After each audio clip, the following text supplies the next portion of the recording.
We live in a world where everyone has been talking about automations and how automation will change the world. But to automate simple to complex tasks, we need to design the automation first, and this is where the RPA developers come into the picture. So hi all, this is Sahiti on behalf of Edureka, and I welcome you to this session on how to become an RPA developer. In this session, guys, we'll focus on the basic steps that you can follow to become an RPA developer.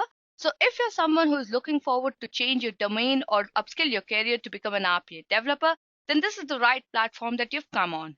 So on that note, let's look into the agenda for today's session. So the agenda for today's session is as you can see on my screen. We'll be covering first who is an RPA developer, and then we'll be talking about the job trends of an RPA developer. After that, we'll look into the RPA developer's salary. And then I'll show you a basic job description of an RPA developer.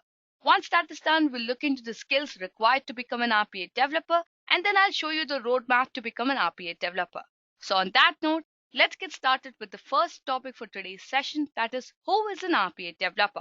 Now, I'm sure everybody who has landed on this video has an idea about robotic process automation, but for those who do not have an idea about robotic process automation, then let me tell you that RPA or robotic process automation is a technology wherein you have to automate the manual tasks using the RPA tools present in the market.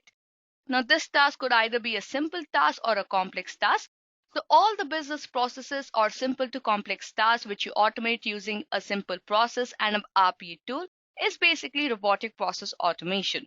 So RPA developers are those designers who design these automation tasks with hands-on experience in the top tools present in the market. Now, when I say top tools present in the market, there are mainly three tools which are very popular in today's market, that is UiPath, Blue Prism, and Automation Anywhere. Now, you as an RPA developer or you as a person who started learning RPA can explore any of these tools and get a hands-on experience in these tools. Apart from this, the RPA developers also work for startups to hypergrowth companies and are responsible for designing the automation based on the client's requirement. Now, once the automation is designed and is ready to be rolled out into the production, an RPA developer also needs to make sure that the designed automation is achieving the desired results. In the case where the designed automation fails to achieve the desired goals, the automation goes back into the RPA lifecycle and then again it is built. So if I have to summarize who is an RPA developer for you guys, then RPA developer is someone who has good hands-on experience in the top RPA tools and understands how to create or design an automation. Now, the automation design could be based on the client's requirements or maybe based on the company's requirement itself, and it could be either a simple automation or a complex automation. Apart from that, an RPA developer must also have a good understanding about the different stages of RPA lifecycle. And in case if there is any issue found in the RPA lifecycle of a bot, then the RPA developer must be able to understand or must be able to debug the issue very easily.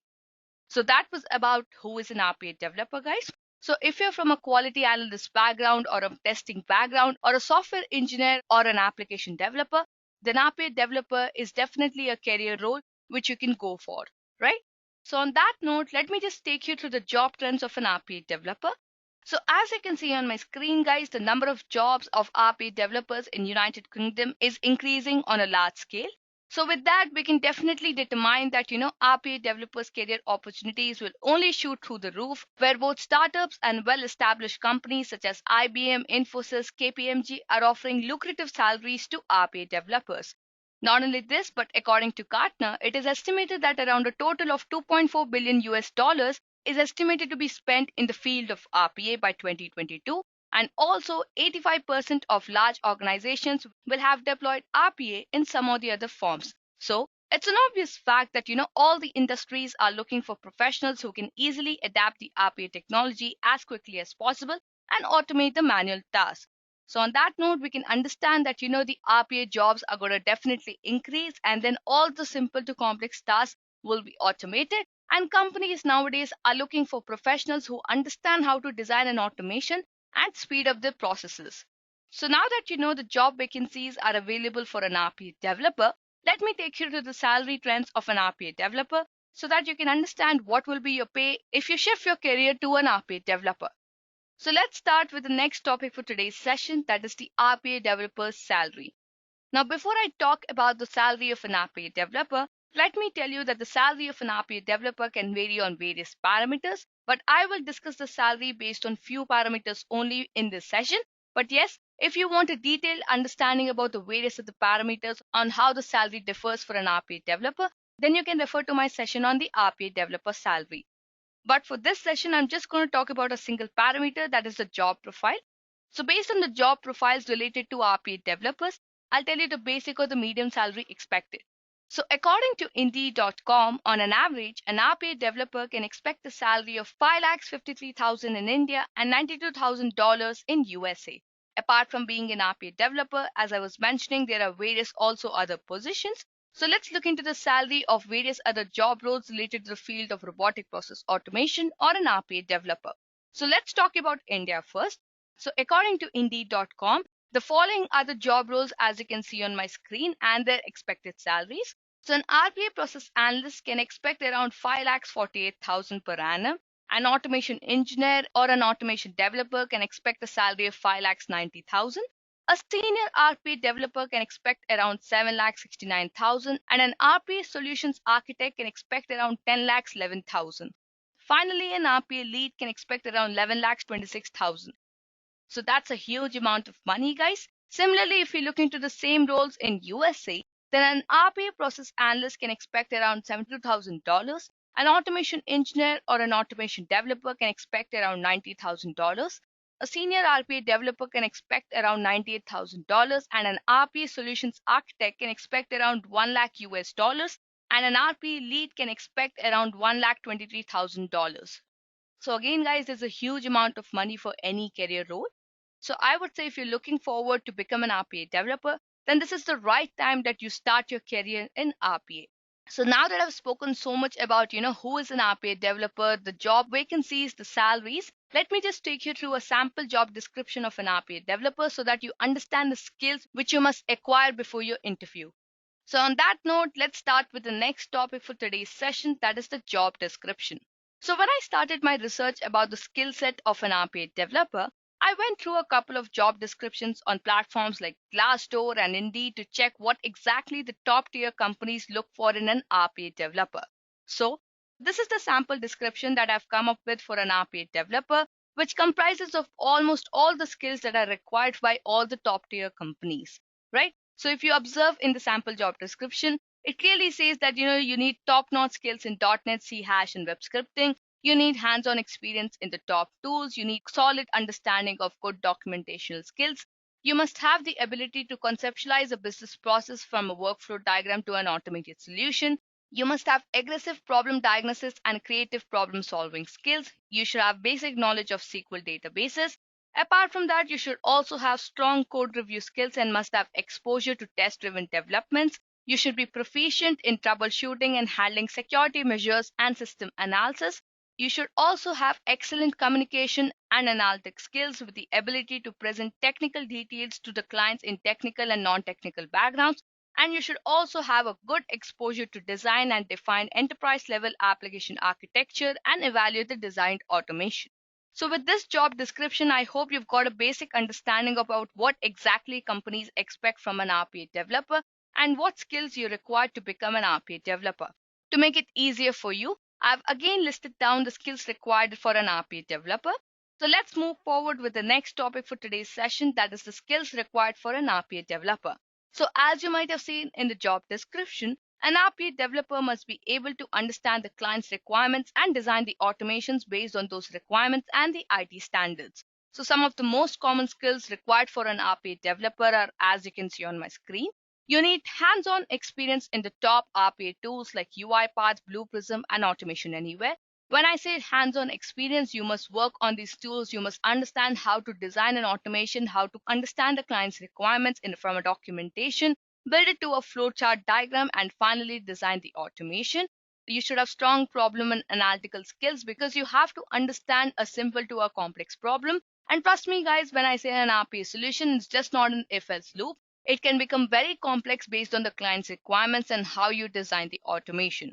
Apart from that, you need constant communication with other business partners to develop and deploy their ideas. Now, this is required to ensure that there's a clear establishment of what can be created with what time frame and what are the requirements. So when you're an RPA developer, you work with a team of other developers and you must have an idea about what is the client requirement, what is the time frame given, and what automation can be designed based on the client's requirement and the time frame and how it can be delivered. Not only this, but you need good knowledge of RPA life cycles and how to produce the automation. So I'm not going to go into the depth of this topic because this is quite a complex skill that is required for an RPA developer. So if you want to know the different stages of an RPA life cycle, then you can refer to my session on RPA life cycle. Apart from that, an RPA developer also needs an exposure to SQL databases and must have an understanding about how to design technical specification documents for the RPA projects. So for any project that you work on, you need a proper technical specification document because you have to put in all the factors and the functionalities for your project, like the basic client requirements and then what you require for the project, what is the time frame given, the other technical specification, like the features of the RPA project, what tool has been used, how many bots are deployed in production, where will it be deployed, how will it be deployed, and so on. Now after the skill, you also need an experience with analysis, design, and implementation of the process, because as an RPA developer you must have the skill to understand the business technical and non-technical requirements and the backgrounds and deliver the automation solution. You should also be proficient in coding skills in .NET, C#, and Visual Basic scripting. Well, I would say this is not mandate because RPA tools offer drag and drop functionalities, and you do not need any programming knowledge to just design an automation solution. But if you work at a senior level for an RPA developer, then you must have a basic understanding about these coding languages, because then you can understand how these tools work at a back end. So then you can understand how the automated scripts are created at the back end, because in front end you just have to use the drag and drop functionalities provided by these tools, and then you can design the automation. So I would say it's not mandate that you have good programming knowledge about .NET, C#, and VB scripting, but if you do have a programming knowledge about these, then that would definitely make you stand out in the crowd. Now, this was all about the basic skills of an RPA developer. But if you're at a senior level, or let's say at the lead level, then I would say getting certified by ITIL, TOGAF, COBIT, PMP, Prince2, Lean Six Sigma will definitely add on to your team management. So if you're already an RPA developer, then you can just add on to your skills by getting yourself certified from any of these organizations. But if you're just getting started with RPA, and then if you want to become an RPA developer, then the skills that I've just mentioned before this point are definitely required to become an RPA developer. So now that I've told you so much about, who is an RPA developer, the job vacancies, salaries, and the skills required, let me take you through a roadmap on how to become an RPA developer. Now, as you might have understood by now, an RPA developer's journey starts with the very first step of understanding the client's requirements. So you have to learn to analyze the business processes and design the automations around it by understanding the client's requirement. And once you understand the client's requirement and come up with the technical specifications document, and you have an idea about, what are the requirements, what is expected, what is the time frame, and what can be delivered, then comes the next learning phase where you have to develop an understanding about which process can be automated and which cannot be. Now, let me tell you over here that, based on all the client's requirements, all the tasks cannot be automated. Only few of the processes can be automated. So you as an RPA developer, or you as a learner who wants to become an RPA developer, must understand about which process can be automated and which cannot be. Once you have a clear understanding about which process cannot be automated and which can be, then the next step to learn is to get a hands-on experience in the top available tools present in the market today. Right. So when I say get hands-on experience in the top tools, it's not necessary that you explore each and every tool. It's completely based on your perspective and your comfort zone, and also which tool will benefit you the most. So I would say when you're starting to learn a tool, figure out which tool will work out the best for you and then get a hands-on experience in that. After that, you have to start implementing the automation solutions which you might have designed. Right. So whatever that you've designed and mentioned in the process document has to come on the tool, and then you have to start designing the automation solution. And once you design the automation solution, you have to test your automations. So after your automations are successfully working, you can deploy it onto the production. But over here, I would like to tell you one thing. Do not just stick to one automation at a big scale. Start with small automations, or I would say start with small tasks which can be automated. And then gradually, once you have an idea about the various functionalities provided by the tool that you're working on and the processes that you can build on, then you can go forward and build large automations. So on that note, guys, we come to an end to this particular session. I hope you have understood how to become an RPA developer. And then if you have any further queries related to the session, then you can comment down in the comment section below. Until then, that's all from my side today. I hope you found this session informative. Thank you and have a great day.